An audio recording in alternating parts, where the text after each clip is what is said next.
Então, bom dia novamente, né? Vou compartilhar aqui o material para poder a gente acompanhar a aula. Como eu falei, essa aula ela vai dar continuidade ao que nós vimos no conteúdo anterior, que foi sobre os processos de adaptações celulares. Esses processos de adaptação celular, ele é resultante principalmente de vários tipos de estímulos. Esses estímulos podem ser de natureza ambiental, mas pode também ser de natureza fisiológica, né, próprio do indivíduo. E aí vai fazer com que essas células nos tecidos, em diferentes tipos de tecido, tenham respostas com base nesses estímulos. O que tem que ficar claro é que esses estímulos, eles são a intensidade dele e a frequência dele são essenciais para determinar o processo de adaptação ou, consequentemente, processo de lesão, que pode ser reversível ou irreversível, né? No caso, o processo de lesão irreversível que vai culminar na morte celular. Então, continuando em relação aos tipos de adaptações celulares, a gente tem outra classificação denominada de atrofia, outra adaptação celular. Esse processo também acaba sendo bem corriqueiro, eu acho que é mais fácil de observá-lo quando se tem alguma parte do membro imobilizada e com o passar do tempo, quando se tira essa imobilização, e a gente consegue ver que aquele membro sofreu processo de atrofia. Isso numa escala macroscópica, né? Numa escala microscópica, as células elas vão sofrer processo de adaptação do tipo atrofia, reduzindo principalmente a síntese proteica e reduzindo a sua dimensão citoplasmática, né? E deixando a níveis muito basais o metabolismo energético. Então, o gasto energético passa a ser bem reduzido também. Existem várias causas para esse processo de atrofia, né? Como eu falei inicialmente, a redução da carga de trabalho relacionada àquele tecido, àquele órgão, àquele membro. É interessante que, além dessa questão mesmo do trabalho muscular, né, quando a gente pega como exemplo o tecido muscular, a própria falta de oxigenação também vai implicar numa redução no trabalho daquele órgão, que pode levar as suas células a sofrer processo de atrofia, né? Outra questão que a gente viu, principalmente em fisiologia, é o fato do impulso nervoso. Então, a gente sabe que existe uma mega rede de nervos, né, fazendo com que entre em contato com os tecidos para descarregar aqueles neurotransmissores que vão ser os precursores para acontecer o potencial de ação naqueles tecidos, naquelas células, consequentemente no tecido e, consequentemente, no órgão para funcionar. Quando essa inervação ela é perdida, uma estratégia de sobrevivência celular é fazer com que fique atrofiado, né? Garantindo ainda a permanência daquela célula no tecido. Então, lesões a nível de sistema nervoso podem provocar também uma atrofia, né? É muito comum quando se tem problemas na medula, então choque mecânico, né? E acaba levando a um impacto muito forte, que aí resulta na atrofia, que resulta o quê? Numa quebra de inervação, que deixa geralmente aqueles membros, né? Se a gente for colocar, se referir aos membros inferiores, vamos deixar eles, de certa forma, sem sensibilidade, e, consequentemente, aquelas células daquela região vai começar a sofrer um processo de atrofia, né? A gente consegue perceber isso nas pessoas que têm, geralmente, problemas decorrentes de lesão na medula, né? Outra questão importante que pode levar à atrofia está relacionado à diminuição dos níveis de oxigênio em consequência do corte desse suprimento sanguíneo. Então, quando não chega nem sangue que vem com nutrientes e, consequentemente, sem oxigênio, né, não tem como transportar o oxigênio, essas células vão também entrar no processo de atrofia. Vocês têm que sempre lembrar que esse processo é um processo inicial de adaptação, né? Então, no caso de quadros de hipóxia, que é quando o nível de oxigênio está muito baixo, existe um limite também, existe um limiar. Então, até certo ponto, a célula pode se adaptar, mas depois ela tende a entrar no quadro de morte celular. Por quê? Porque o oxigênio é extremamente essencial. Então, quando não se tem oxigênio, o primeiro fator aí a ser agravado na nível de célula é o fornecimento de energia, a nutrição, porque a gente sabe que o oxigênio vai servir como aceptor final de elétrons, lá naquele que processo lá da cadeia transportadora de elétrons, né? E não vai haver síntese de ATP. Consequentemente, a célula vai ter um déficit aí energético super significativo, né? Que está muito relacionado com a outra causa que seria a nutrição inadequada. Então, quando o sangue não chega, né, vai faltar também o fornecimento de nutrientes. Outro ponto é quando o próprio indivíduo não tem uma alimentação adequada, os quadros mais graves de desnutrição, né? Provoca redução dos órgãos em consequência da atrofia das células, né? Então, pessoas desnutridas não vão ter o nível adequado de glicose para fornecer às células e, consequentemente, há uma redução na sua dimensão, na sua área, superfície, volume, que seria a atrofia, né? A má ligação ou a ausência de alguns tipos de hormônios também podem provocar atrofia. O que a gente relembra aí um pouco sobre o mecanismo de ação de hormônios? Então, os hormônios eles se ligam a receptores externos, geralmente induzindo a abertura de outro canal, né? Então, se a gente for comparar aí na situação do diabetes, né? Então, a gente tem a ausência de insulina, por exemplo, ela impossibilita a entrada da glicose, que vai gerar uma série de alterações metabólicas. Alterações metabólicas, que essas alterações metabólicas, elas também, né, podem fazer com que seja o resultado, seja consequência do processo de atrofia celular, né? E, por fim, em relação às causas, a compreensão. Então, órgãos que estão, por exemplo, quando um tumor cresce, um tumor benigno, né, está crescendo a nível de próximo ao fígado, vamos colocar. Então, esse tumor começa a crescer demasiadamente, né, de forma acelerada, e aí ele começa a comprimir os órgãos próximos, no caso, o fígado. Então, esse fígado começa a sofrer isquemia, né, por causa da compreensão em consequência do crescimento do tumor. E aí gera outro problema no órgão, que seria a falta de oxigênio, né, que pode levar também à atrofia do fígado. Então, a compreensão está muito relacionada a outra estrutura que possa realmente, ou um tecido, ou um órgão, comprimir outro. Pode ser em consequência de um crescimento excessivo, no caso dos tumores, ou pode ser em decorrência de choques mecânicos, né? E aí a pessoa sofreu, o indivíduo sofreu um impacto, acabou comprimindo determinada região do corpo, e essa compreensão por muito tempo pode levar ao processo de atrofia, né? Porque assim, a compreensão ela vai limitar principalmente o fornecimento de sangue, né?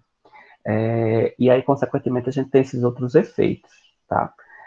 Tá ficando claro essas causas, esses pontos sobre atrofia. Aqui tem um exemplo mostrando um processo de atrofia com base no aspecto da idade, né? Na idade, com base na idade, a gente consegue ver como, analisando a idade, a gente consegue ver como esse fator pode afetar em termos de atrofia cerebral. Então, essa imagem está comparando o indivíduo jovem, na letra A, né, o cérebro do indivíduo jovem, e aí a gente vê no lado esquerdo de vocês, a gente está vendo o cérebro envolvido com as meninges, que são essas membranas que envolvem o cérebro e serve como proteção, né, e nutrição também. E do lado direito vocês estão vendo o cérebro sem as meninges. Então vejam, em comparação a do um idoso, né, acima dos 80 anos, vejam que vai haver uma diferença significativa em decorrência de um fator patológico que seria o processo de aterosclerose, né? E aí, o que é que acontece? Há uma ausência de suprição, principalmente de sangue, consequentemente de oxigênio, e o cérebro começa a sofrer processos de atrofia. Qual a característica no indivíduo idoso? em termos de atrofia cerebral. A gente percebe uma maior expressão dos sulcos cerebrais e o próprio tecido ele começa a encolher, que é o processo de atrofia. Então ele fica muito mais vazado, o cérebro. O que é que isso vai impactar? No sistema neuromotor como um todo, o indivíduo vai ter, primeiro, espasmos, né? E não vai ter uma coordenação motora. Além de outros efeitos aí em decorrência dessa patologia. Então, a gente está vendo uma patologia gerando uma adaptação celular, né? Somando-se a outro fator que seria a idade. Então, a gente tem a idade do indivíduo associado a uma patologia que a idade por si só já é séria, associada à patologia, e aí provocando esse quadro de atrofia cerebral, tá? Quais os mecanismos que levam a esse processo de atrofia? O principal é a diminuição na síntese proteica. Então, se não tem proteína, a célula não tem como se desenvolver. Se não tem aquelas etapas de transcrição e tradução, pode ter até de transcrição, mas tradução não. É basicamente muito limitada, muito basal esse processo de tradução. E aí esse déficit proteico faz com que a célula reduza logo de cara seu tamanho, né? E, consequentemente, reflete no tamanho do órgão, né? Na estrutura do órgão. Além disso, as poucas proteínas que estão sendo sintetizadas ou que estão presentes na célula sofrem processo de degradação. Por qual via? Aquela via que nós estudamos nos mini-seminários, que é a via proteossômica. Então, várias proteínas que são geradas com malformação vão ser o quê? Ubiquitinadas, né? Ligadas à ubiquitina, e direcionados ao proteassom para haver degradação. Agora, o importante frisar aqui que essa degradação proteica ela é muito maior do que comparado com um quadro normal de células, né? Então, acontece essa degradação. As poucas proteínas são produzidas, traduzidas, elas são destinadas a essa degradação para poder o quê? Manter o quadro de atrofia, né? A atividade metabólica ela é bem basal, bem limiar, né? É quase entrando num processo de lesão, né? Então a gente não tem ainda lesão, a gente tem um processo de adaptação. Mas o nível basal metabólico ele se mantém por muito tempo para garantir o quê? Que aquela célula não morra, né? Ela ainda sobreviva àquela condição. E ao mesmo tempo em que há todos esses fatores, essa cascata de fatores, redução na síntese proteica e redução da atividade metabólica, há um estopim aí para se iniciar o processo de autofagia, que é a célula se autodestruir, né? Então, a atrofia ela é muito correlacionada com o processo de autofagia, mas a gente tem que deixar claro que é o quê? É o fator, é o estímulo que vai determinar isso. Se o estímulo permanecer, esses fatores aí que levam à atrofia vão se manter e que pode culminar na autofagia.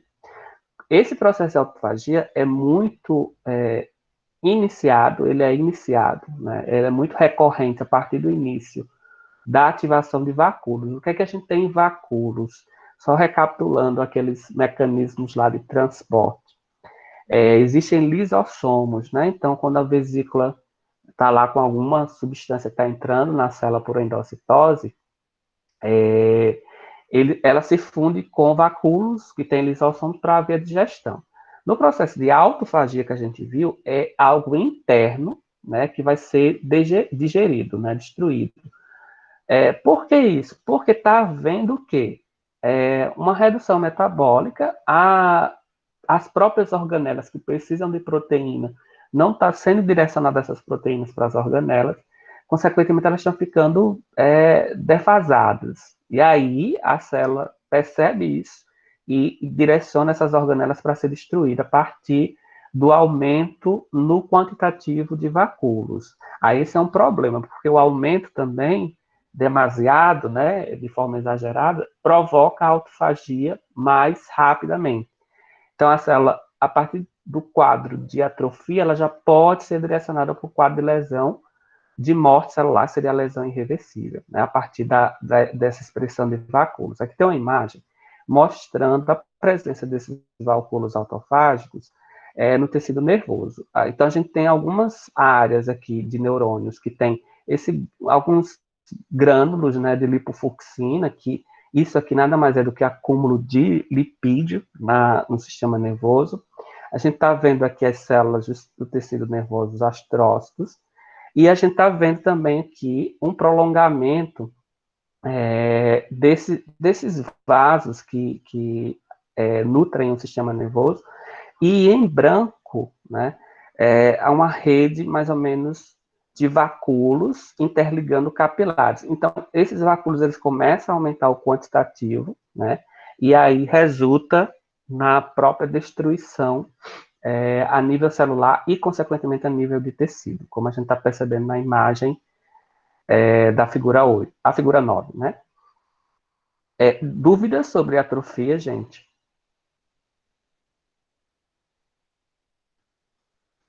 Não? Tá dando para me ouvir bem? Estão me escutando bem? Tá sim, BR. Tranquilo. Maravilha. E aí o último, né, tipo de processo adaptativo a nível de célula, a gente tem a metaplasia, que nada mais é do que quando um tipo celular ele vai mudar suas características fenotípicas, suas características morfológicas, passando a ter outro aspecto morfológico, né? Para ficar ainda mais claro, essa estrutura, a célula, ela tende a mudar às vezes seu formato, e aí com esse processo, a classificação do tipo de tecido também muda. Então, é muito recorrente nos tecidos epiteliais, né? E também nos tecidos, os parênquimas, né? Podem sofrer esse processo de diferenciação.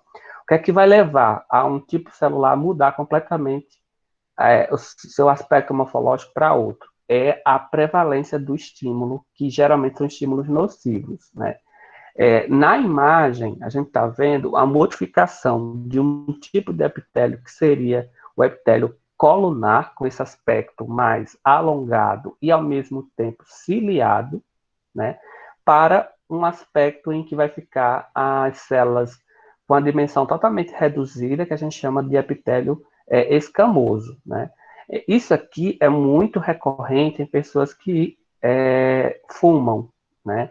Então, o cigarro, ele provoca, ao longo do tempo, uma modificação drástica a nível de epitélio, principalmente do trato respiratório. No trato respiratório, a gente tem células epiteliais que têm cílios. Esses cílios são fundamentais para dois processos. Primeiro, de defesa, né, e, consequentemente, também para a produção de muco. Né? Então, os dois estão muito ligados. Os cílios, eles trabalham numa espécie de escada rolante. Né? Então, eles ficam com movimentos propulsórios, assim, fazendo com que todo o muco que seja produzido, ele seja direcionado para ser liberado. Né?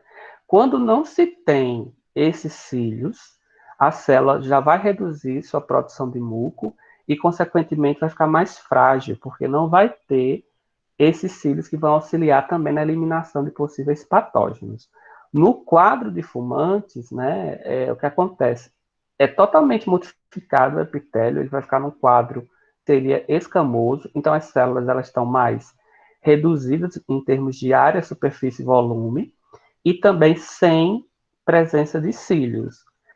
Aí o indivíduo fica mais vulnerável a infecções respiratórias, né? Então, como alguns tipos de bactérias, principalmente tuberculose, né? O Mycobacterium tuberculosis, e também algumas infecções virais, como a gripe, principalmente. Então, por que é que o fumante acaba sendo mais vulnerável a essas infecções? Porque essa modificação é um dos pontos em que o cigarro, né, o tabagismo, afeta, mas existem inúmeras outras que a gente vai ver no decorrer da aula sobre estímulos nocivos. Então, essa modificação fenotípica é uma adaptação para ainda garantir que esse epitélio fique com viabilidade celular. A metaplasia, ela é um pulo para modificações malignas a nível de tecido. Então, ela está muito próxima de algo ruim em termos de tecido, né? Então, ela está a um passo da lesão irreversível, digamos assim.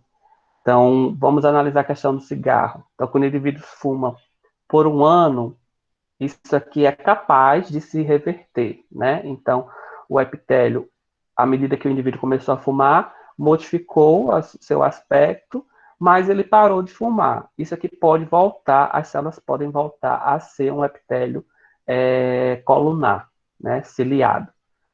Agora, se o indivíduo permanece fumando por uma década ou mais, aí chega a uma situação em que acaba sendo irreversível, né? Essa adaptação. E o pior, entra no quadro de lesão irreversível também, havendo aqueles processos que são de características malignas a nível de célula, né? Esse é um exemplo. Outro exemplo que acontece, né?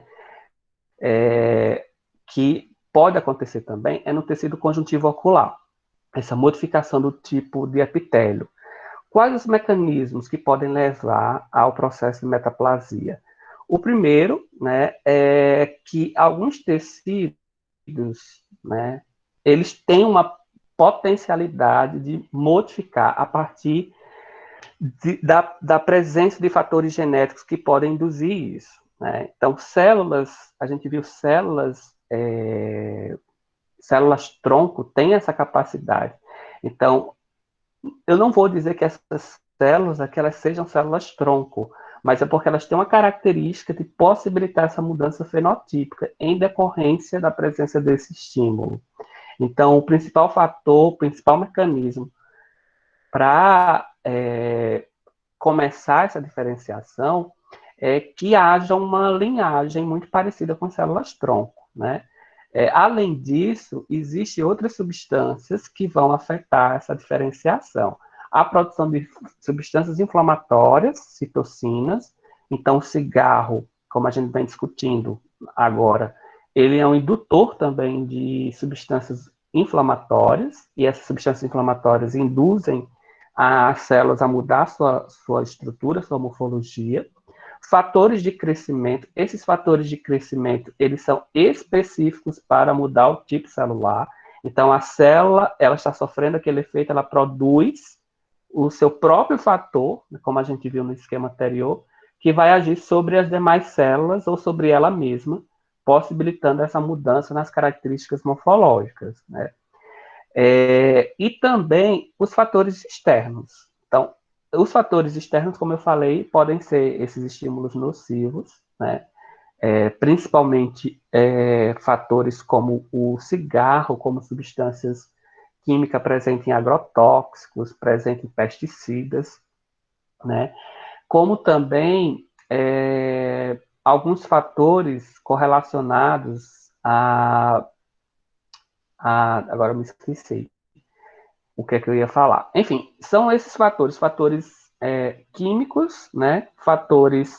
Radiação, lembrei. Então, a radiação acaba sendo outro fator que pode estimular essa mudança de tipos celulares. Vejam só, a radiação UV, que é essa radiação que a gente está sempre expostos, né? Ela também é um indutor desse tipo de adaptação celular. Geralmente ela faz com que haja uma mutação, e essa mutação ela tem muito mais probabilidade de desenvolver algo maligno do que a adaptação, mas pode acontecer também. Porque, assim, a radiação ela tem um espectro que consegue penetrar diretamente no material genético. Aí esse é o problema, né? Porque afetando diretamente o material genético, aí acaba gerando diretamente mutação, né? Ou lesão no material genético, né? Mas são esses também os fatores que podem induzir o processo de metaplasia. Terminando os processos de adaptação, a gente vai ver aquela outra etapa no ciclo anterior que a gente viu, né? A gente viu quando o estímulo pode provocar adaptação, e agora a gente vai ver como um estímulo pode provocar lesão. A lesão celular, ela tem características de poder ser reversível, aí a gente considera como lesão reversível, né? Ela vai afetar um pouco da funcionalidade da célula, no caso da reversível. Afeta um pouco, diminui suas atividades metabólicas, diminui a síntese proteica, diminui transporte de substância, então deixa a célula num quadro muito inadequado, mas ainda garante a sua funcionalidade a nível muito basal, né? Já a lesão celular irreversível, não. Ela já é um quadro de morte celular, né? Porque é um dano que não tem como voltar atrás, e nós temos dois tipos, que seria necrose, apoptose e apoptose, né? Quem provoca esse quadro de lesão é a permanência e a intensidade dos agentes, dos estímulos nocivos, né?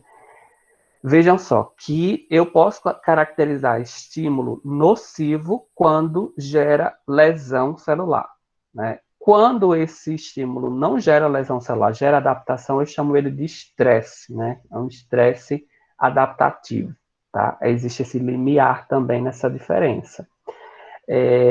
E o que é que faz com que uma lesão deixe de ser reversível e parte para morte celular? É quando realmente a funcionalidade da célula foi perdida, né? Em consequência daqueles vários fatores que a gente viu de modificações na célula, né? E aí esse é o limiar entre o que antes era considerado ainda reversível e não reversível. E aí a gente também configura, né? A gente também discute a característica normal ou não normal da célula, né? Então, quando há um aspecto diferente, né, já está afetando a sua normalidade no aspecto, mas o segredo aí, o fator-chave, é a funcionabilidade. Se a célula está tendo função, ainda está num quadro adaptativo ou de lesão reversível. Agora, perdeu sua função, já entra no quadro de morte, já é classificado como morte celular, né? A gente vai falar um pouco sobre os aspectos da necrose, né, e um pouco dos aspectos da apoptose, tá? A necrose celular, ela é considerada um tipo de morte acidental, porque, digamos assim, a célula fez de tudo para não morrer, para escapar, para sobreviver, e ela acaba entrando numa via de morte celular, mas que não foi algo programado, né? Aconteceu a morte celular sem uma programação da célula, mas com base nos efeitos de alterações a nível de célula que repercutiu, que resultou na necrose, né? Por isso é considerada uma forma acidental de morte celular. O que é que vai caracterizar que aquele tecido, que aquelas células estão sofrendo necrose? Tem como a gente ver isso a partir da identificação de alguns processos celulares. Por exemplo, quando há alteração a nível de membrana, aí a gente já considera aquela célula sofrendo morte celular do tipo necrose, né? E também, outro fator que faz com que a gente possa caracterizar é o processo de tumefação da célula. A célula fica com um aspecto, principalmente das organelas, muito rico em líquido, né? Por quê? Porque está havendo aí uma perca nesse contrabalanço de íons. A gente viu lá em fisiologia e também nas aulas introdutórias que o transporte de substâncias é super indispensável, super importante para a célula. Quando tem qualquer problema na bomba de potássio e sódio, na bomba de cálcio, perdão, vai afetar diretamente o quê? A osmolaridade da célula. Então, na necrose, a gente vai ver que como afeta as membranas, tanto a membrana celular como a membrana das organelas, e a gente sabe que essas proteínas que atuam no transporte de substâncias estão na membrana, também vão sofrer uma desconformação, né, uma alteração na sua estrutura. E aí resulta na perca da sua função ou no desequilíbrio do transporte dessas substâncias. Pode ser que, por exemplo, a bomba de sódio comece apenas a bombear, estou dando um exemplo, tá? Bombear só sódio de volta para o seu local de origem, não bombeie potássio, ou haja um desbalanço aí, bombeie sódio mais ainda, né, do que três íons de sódio, e em vez de ela lançar para dentro da célula 2 íons de potássio, ela lança só um. Então, isso gera um desequilíbrio osmótico a nível de célula. Esse desequilíbrio osmótico, ele vai interferir diretamente nos transportes e principalmente no fornecimento de energia. Nessa imagem, a gente está conseguindo ver um tipo de necrose causada por um micro-organismo, né? Então, a necrose, em termos de coloração, a tendência é que ela fique numa lâmina histológica. A gente tem maior prevalência de aspecto esbranquiçado do tecido, né? E visualmente, né, a gente consegue observar o tecido escurecido, né? Esse escurecimento, ele é consequência da, que a gente chama da modificação estrutural dos lipídios, né? Os lipídios que constituem as membranas. Então, eles conseguem ter uma modificação química mesmo, e aí, visivelmente, a gente percebe essa necrose com aspecto escurecido. Já a apoptose Professor, é diferente. Oi. bom dia. Bom dia. Tem inflamação ou na necrose? Na necrose, sim. Muito bem. Também essa perda, né, de substâncias sinaliza, a própria célula também libera substâncias inflamatórias que vão induzir o recrutamento das células de defesa. A necrose tem essa liberação de substâncias que induzem a inflamação. Tem inflamação, que é um ponto que distingue bem da apoptose. A apoptose não. A apoptose não tem processo de liberação de substâncias inflamatórias. É um processo altamente sofisticado, altamente programado. Aí a diferença é que essa morte ela não foi acidental, ela não vai ser acidental. Ela é programada. A própria célula por mecanismos biomoleculares, a partir de informações genéticas, se programa a haver destruição, né? Qual o estopim para caracterizar, para iniciar esse processo? São alterações a nível de material genético, né? Principalmente em relação à condensação da cromatina, né? A cromatina, que é aquele emaranhado que a gente tem de proteínas envolvendo o material genético, né? Ela começa a ficar mais condensada.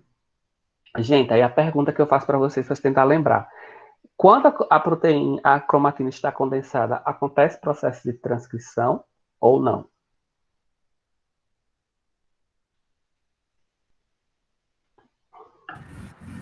Não, ela está inativa. Exatamente. Então, não vai ter produção proteica. Outra consequência do efeito da apoptose. Então, assim, a apoptose, ela programa primeiro essa modificação a nível de núcleo para ele sofrer um processo de solução e, consequentemente, deixar a cromatina muito condensada. Depois vai haver a formação de corpos apoptóticos, que é o sequestro da própria parte da célula, para ela desaparecer de forma muito rápida, né? Então, é uma rápida morte, uma rápida morte daquele tecido. Então, a gente não consegue ver visualmente, no aspecto macroscópico, fica até meio pleonástico, né? Eu falar ver visualmente, mas é no sentido de observar macroscopicamente. Então, a gente não tem essa possibilidade de dizer, aquele tecido está sofrendo apoptose, eu vendo, né? Eu analisando macroscopicamente. Não.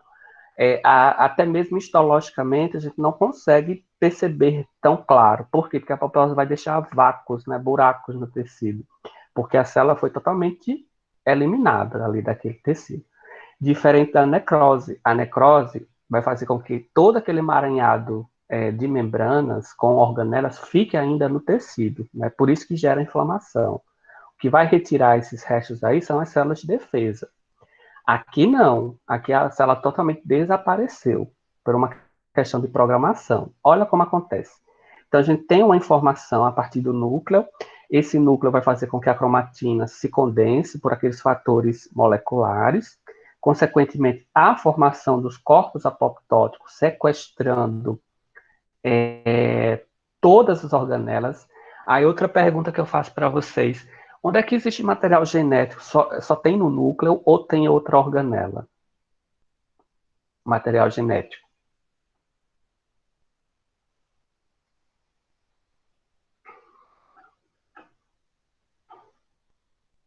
Olha, tem outra organela, na mitocôndria, que tem material genético. Então, se esse processo de apoptose é caracterizado por alterações em material genético, a mitocôndria também vai sofrer. E, consequentemente, ela também vai sofrer processo de condensação daquele material genético. Não da cromatina, porque o material genético da mitocôndria é muito menor em termos de quantidade, né? Mas também vai sofrer. Esses corpos apoptóticos, eles têm uma missão de envolver todas as organelas e fazer com que haja uma rápida degradação. Quem auxilia nesse processo são as células também de defesa, as denominadas fagócitos, né? E aí acabam englobando esses corpos apoptóticos. Mas não se preocupem que a gente vai analisar todos esses processos numa aula específica de apoptose, tá? Como acontece, quais os mecanismos moleculares para acontecer toda essa cascata de eventos, tá? E aí as causas da lesão, né? O que é que pode gerar a lesão reversível e a irreversível. A irreversível, lembrando, são os dois tipos, perdão, necrose apoptose, né? E a gente tem algumas causas aqui. As mutações, elas estão muito favorecendo o processo de apoptose, né? Gente, vocês têm que lembrar sempre que quando... Oi. A necrose, ela dá algum tipo de aviso e a apoptose não. É isso que eu entendi? Aviso, sim. A gente pode dizer que aviso... A necrose, fenotipicamente, como o professor disse, é visível, né? Isso, E a apoptose exatamente. não. Isso. O aviso seria produção de substâncias inflamatórias, né? Induzindo a inflamação. E o aspecto mesmo, o aspecto acaba ficando totalmente alterado, né? A apoptose não, porque é algo muito rápido, programado e elimina tudo, né? Tudo da célula, de forma mais rápida. A necrose não, deixa aqueles restos lá, que induzem a inflamação e recruta mais células de defesa e fica com aquele aspecto mesmo complicado no tecido, né? Ela espalha a necrose ou não?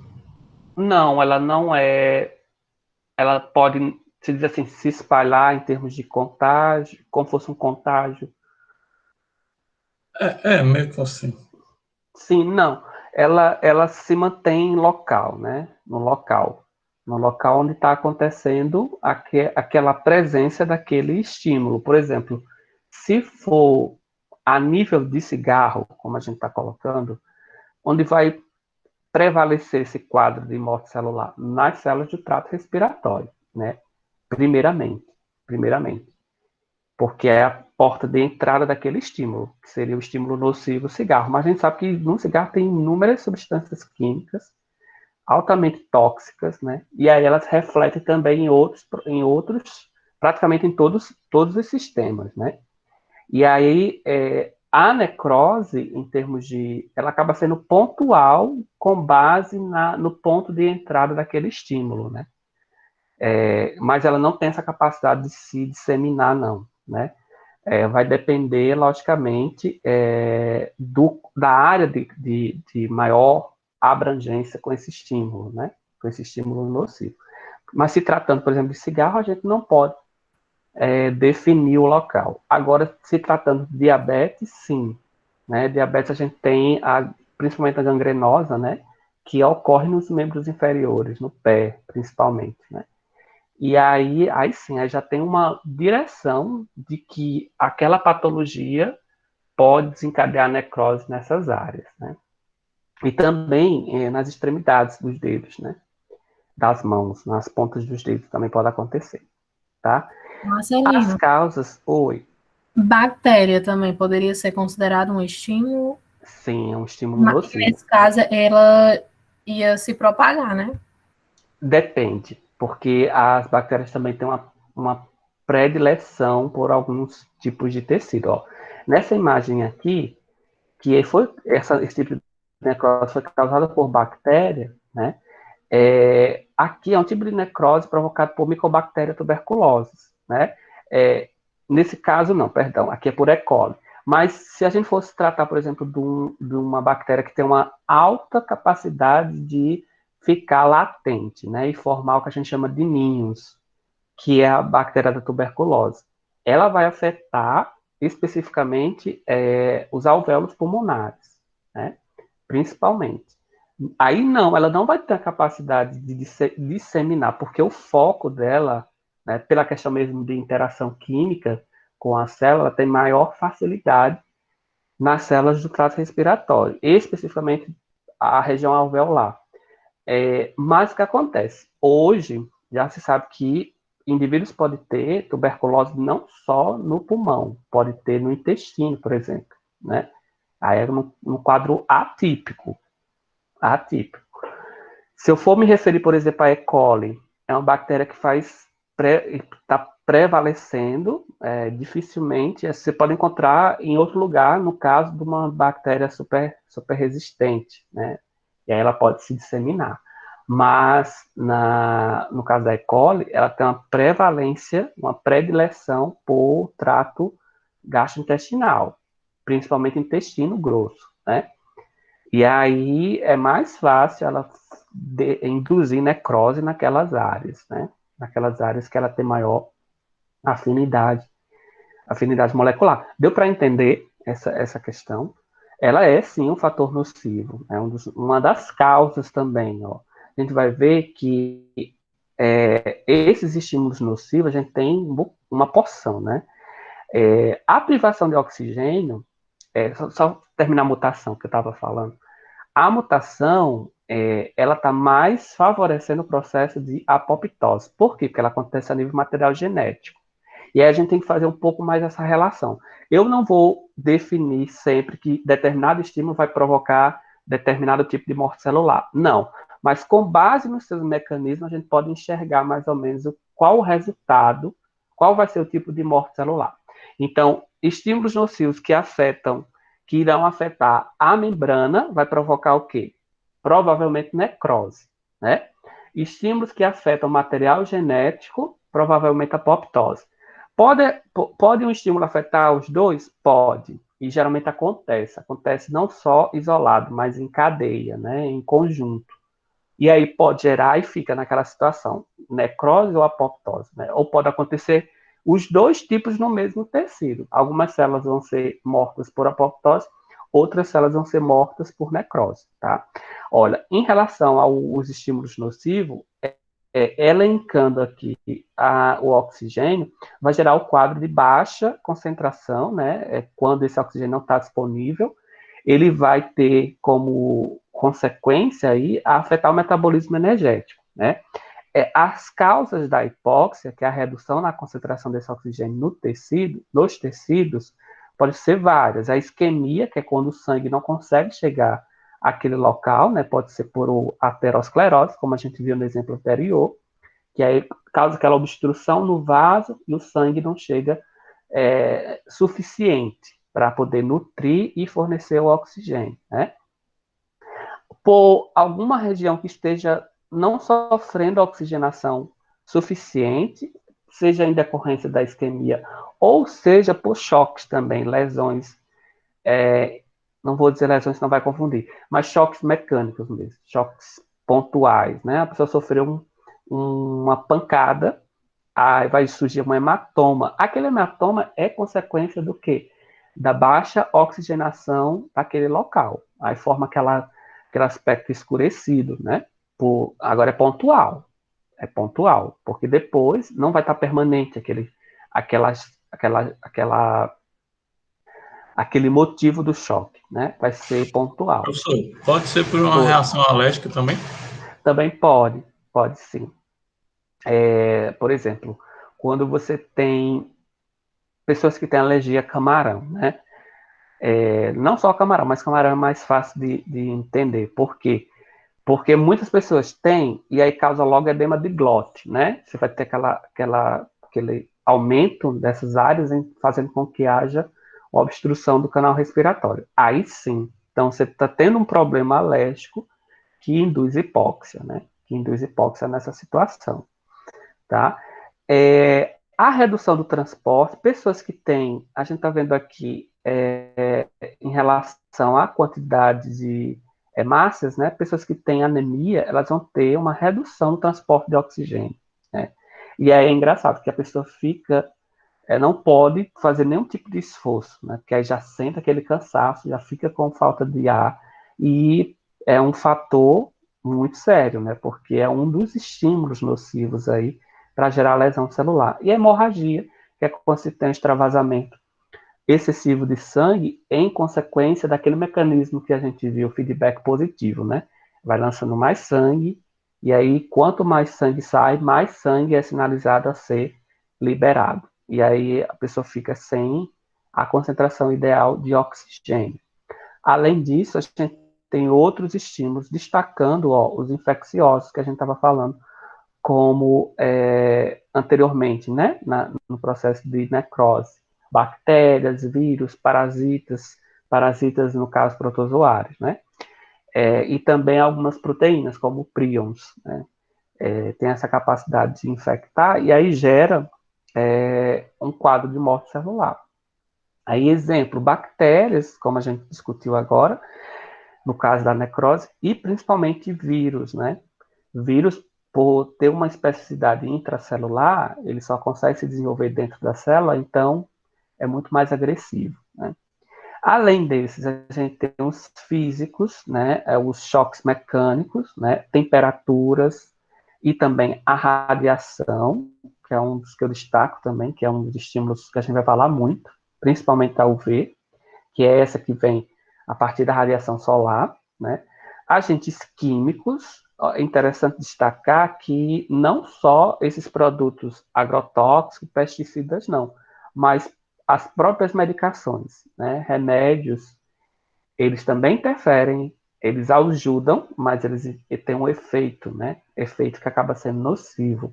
E isso, principalmente em pacientes crônicos, né? Além disso, a gente tem os defeitos genéticos, as reações imunológicas, principalmente alergia, que pode gerar lesão, porque causa, às vezes, hipóxia, e falta de nutrientes. E o mais interessante também que eu coloco aqui é em relação a alterações metabólicas, né? Alterações metabólicas podem ser um agente nocivo. Então, o indivíduo tem problema com o metabolismo da glicose, metabolismo de lipídios. Esse quadro, ele também pode ser um gerador de lesão celular, tá? Para finalizar nossa aula, a gente tem uma diferenciação nesses efeitos com base na duração da lesão, né? Então, se eu for fazer uma correlação progressiva com base no passar do tempo, né? Eu tenho características diferentes. A célula, se eu for caracterizar, ela vai estar lá fazendo homeostase, estando em homeostase, com suas perfeitas funções, né? E aqui, com o passar do tempo, que a gente começa a caracterizar como lesão, é quando que a sua função celular ela vai diminuindo. Vejam que no quadro de lesão reversível, essa função ela ainda é permanente, ainda existe função na célula, mas muito baixinho, né? Ó, nível baixo de função celular. Se persistir o estímulo nocivo, aí a gente já vai ter um quadro de lesão que irreversível. Então, o que limita isso aqui, esse tracejar, é a prevalência do estímulo e a sua intensidade, né? Se o estímulo persistir, aí a gente já entra no quadro em que a função celular vai estar muito baixa, quase zerada, né? E vão aparecer algumas características que são iniciais do processo de lesão irreversível. quais são essas características? Primeiro de tudo, começa a haver alterações na bioquímica da célula, né? Então, começa a haver uma depressão, uma redução no nível de ATP, redução a nível de quantidade energética da célula, redução, que é o ATP, redução a nível de metabolismo, correlacionado ao processo de respiração mesmo da célula. Então, tudo isso são alterações bioquímicas iniciais. Então, na prática, nesse ponto aqui, nessa interseção, já não é capaz da célula voltar ao seu quadro de homeostasia, né? Essas alterações bioquímicas, elas já mostram que a célula está no quadro de quê? De lesão irreversível. Na prática, a gente tem como analisar isso. Por exemplo, fígado, né? Então, TGO e TGP são enzimas que são liberadas na corrente sanguínea e servem como indicativos de alteração no fígado. Se essas alterações elas excedem um padrão, né? Ou excedem ou ficam muito aquém, né? Desse padrão, é um sinal de que pode estar acontecendo um processo de lesão irreversível naquele órgão. É um sinal de alerta. Por quê? Porque junto com essas alterações, a gente já tem um quadro de morte celular, né? A função já está zerada. Além disso, a gente vai perceber a nível de tecido se esse estímulo persistir, a outra característica, que são as alterações ultraestruturais. Essas alterações ultraestruturais, elas se dão como? A configuração da membrana começa a mudar, da membrana celular, a configuração das membranas das organelas também começam a mudar. Então, tudo isso é uma alteração ultraestrutural a nível de célula.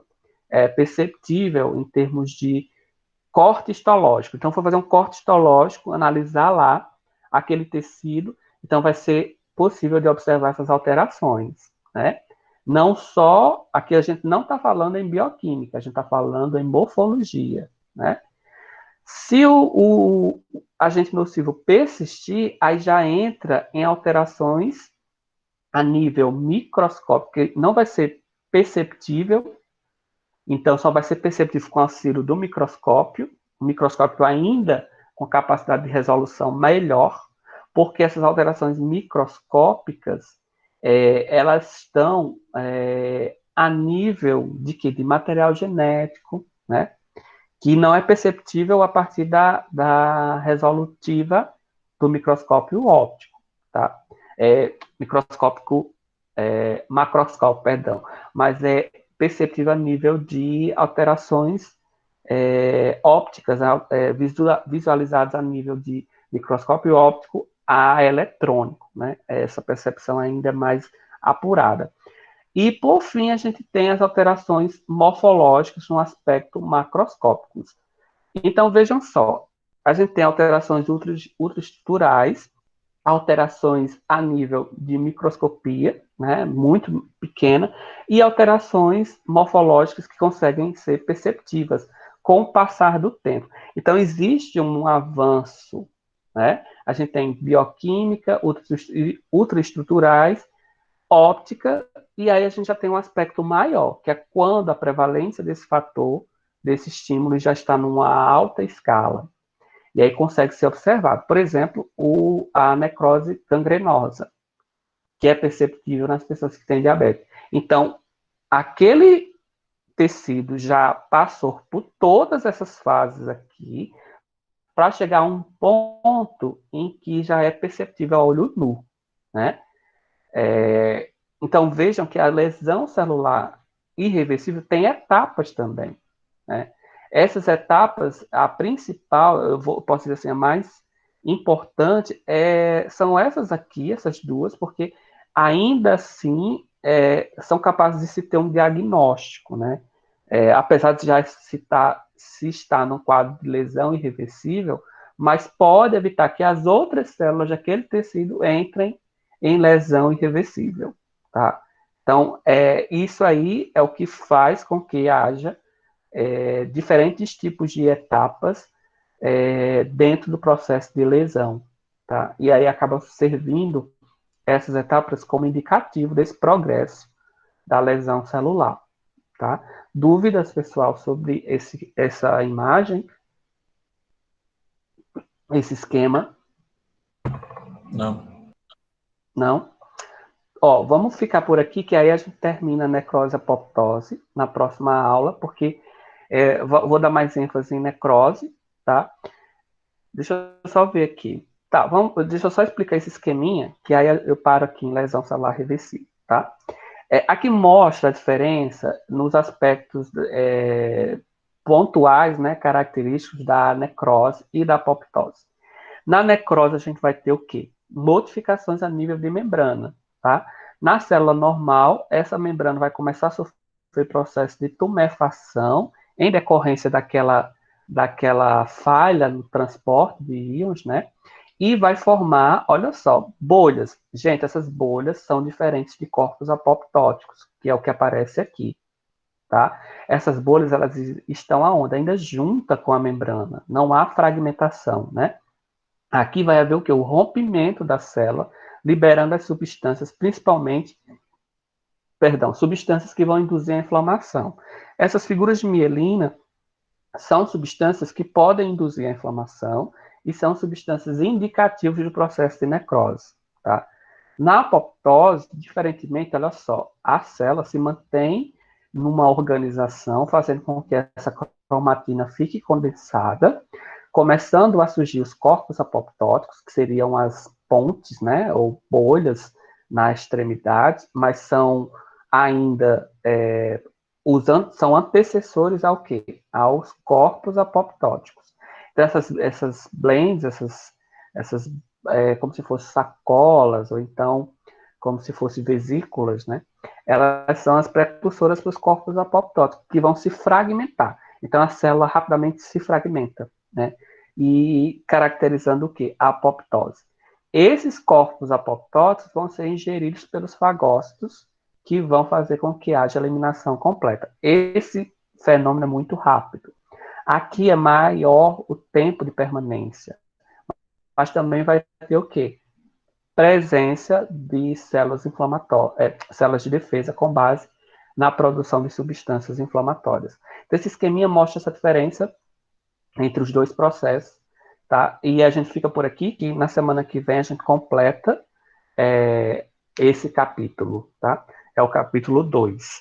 Então, vão lendo que é muita informação, né? Professor, Oi. sobre a pergunta de ontem da prova. Eu sabia que você... Oxe, cadê eu aqui? Eu não estou me vendo.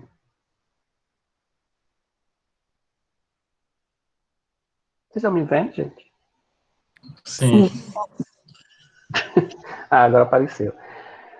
O João Igor ontem mandou mensagem perguntando se teria possibilidade de a gente fazer a prova, a avaliação, em 2 etapas. Por mim, eu não vejo problema.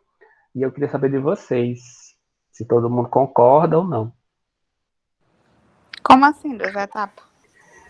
Pegar esse conteúdo da primeira unidade e fragmentar, né? Deixar, por exemplo, 2 conteúdos para a primeira parte da primeira avaliação e os outros conteúdos para a segunda parte da primeira avaliação. Eu acho até Mas melhor também. isso vai aumentar o nível das perguntas ou não? Não, por quê? Porque o problema que eu vejo é a redução do tempo, por exemplo. Para eu fazer esse esquema, eu vou ter que já, acho que semana que vem, na outra já ter a primeira parte, né, da prova. Então, assim, só puxa um pouquinho a data. Deixa eu só ver aqui o nosso Mas fica programa, menos né? conteúdo, no caso. Fica. Só a questão do tempo, né? Que aí o tempo vai ser menor. Deixa eu só ver aqui o plano, certo? Aí a gente vê como é que nós estamos.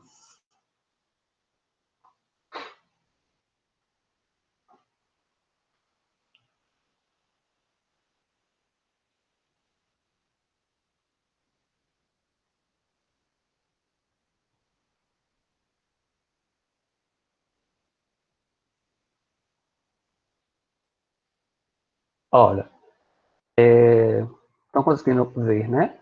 Aí. Sim.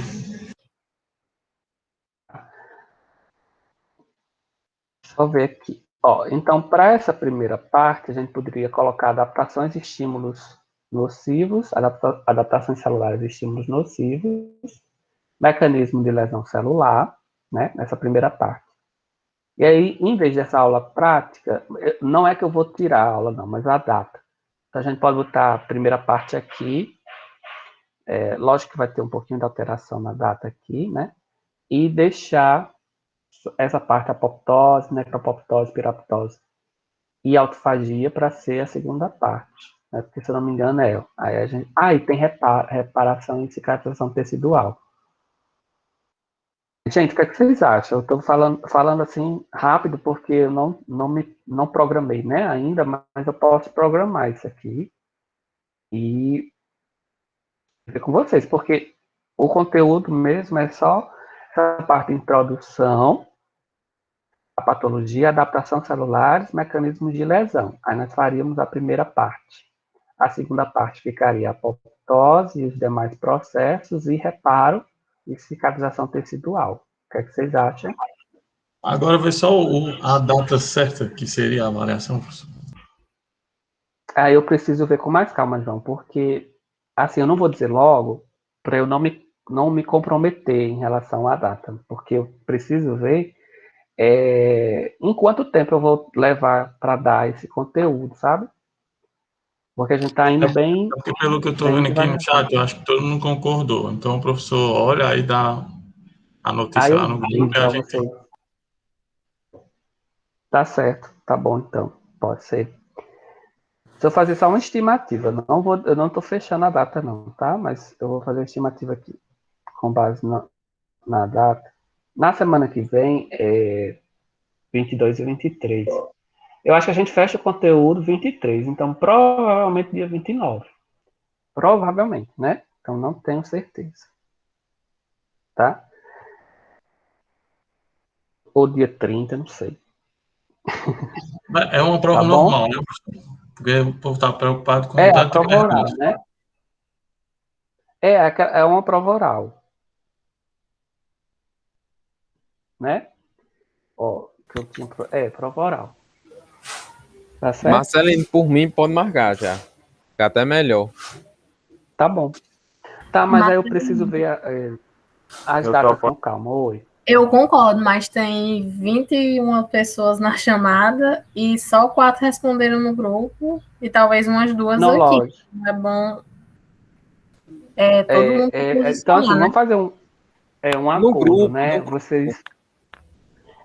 Vocês ficam responsáveis em fazer divulgar essa informação. Eu vou também deixar na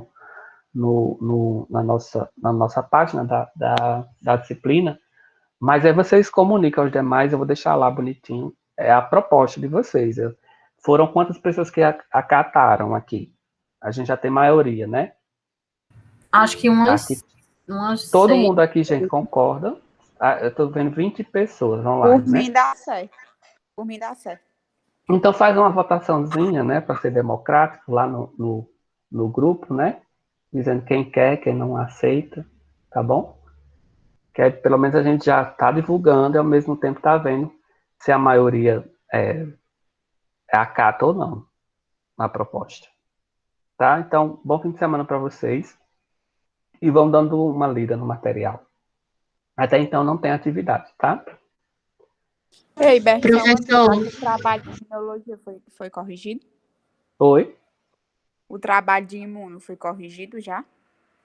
O trabalho de imuno. Qual Sim. trabalho? Aquele simplesinho que quem queria apresentar, apresentava, quem queria mandar, entregava. Sim, eu confesso a você que eu ainda não olhei, não dei uma olhada, né? Porque eu acho que só um grupo, né, que não apresentou. Gente, eu tô confuso, porque eu tô com Só 2 3 disciplinas. apresentaram. Tá, então eu vou dar uma olhada e vejo. Essas atividades, é como eu falei para vocês, né? Elas vão servir lá como reserva, tá? Como ponto extra, caso precise. Ok? Tá, mas não fique tranquila que eu vou dar uma olhada. Que é muita coisa na minha cabeça. Aí eu tô feito um doido, assim, com muita coisa. Mas não só as disciplinas, né? Outras coisas também. Concursos, essas coisas, tá? Ok, gente? Então, bom fim de semana para todos. Obrigado, professor.